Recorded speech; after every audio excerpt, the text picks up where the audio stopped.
90 jours d'ITT, incapacité temporaire de travail pour Michel Desmangles. Le bilan lésionnel fait état de contusion cervicale, d'échymose dorsale et thoracique et surtout d'une fracture du tibia. Tout a commencé un peu plus tôt dans la journée. Des amis du Suriname sont embarqués par la police au centre de vaccination du Chog. Michel vient donc à leur rencontre à la PAF quand les policiers lui annoncent que lui aussi va être mis en garde à vue. La suite, c'est lui qui la raconte.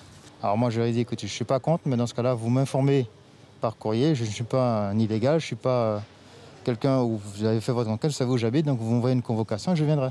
Ils n'ont rien voulu comprendre, ça a mal tourné. L'un des agents m'a bousculé, donc je l'ai bousculé aussi en retour.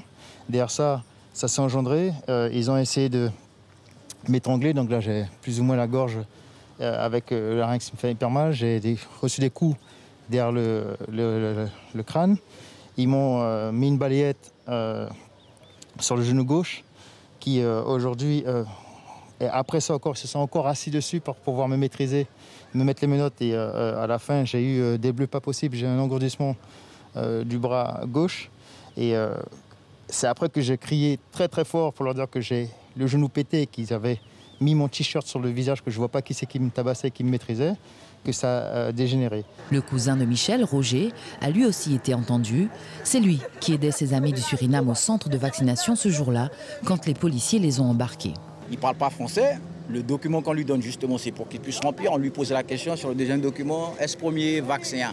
Pas de bail mal tête, pas de bail diarrhée, on fait pas de bail le bagage. Donc, on va avoir une explication en tac-tac. Le policier qui a venu, qui a ramassé moi, qui a mis moi dans l'auto, quand je me fait une bête de battement. Donc, les mots révélés, je me dit, c'est monsieur Megan, je ne comprends pas. Pourquoi ça, à nous, autres les Tchébé, qui a aidé des amis, ce n'est pas pour dire qu'on a des finances ni quoi que ce soit. Devant la PAF, le ton monte. Ah, vous êtes fort pour ça, là. C'est un bâtiment public, on a ce droit. La famille nie toute organisation d'une filière d'aide aux séjours irréguliers. Les amitiés entre le Suriname et Saint-Laurent-du-Maroni sont toutes naturelles dans ce bassin de vie.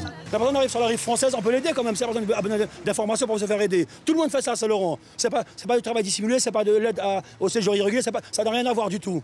La personne qui est venue faire son vaccin avait un laissez-passer et avait un rendez-vous pour sa deuxième dose.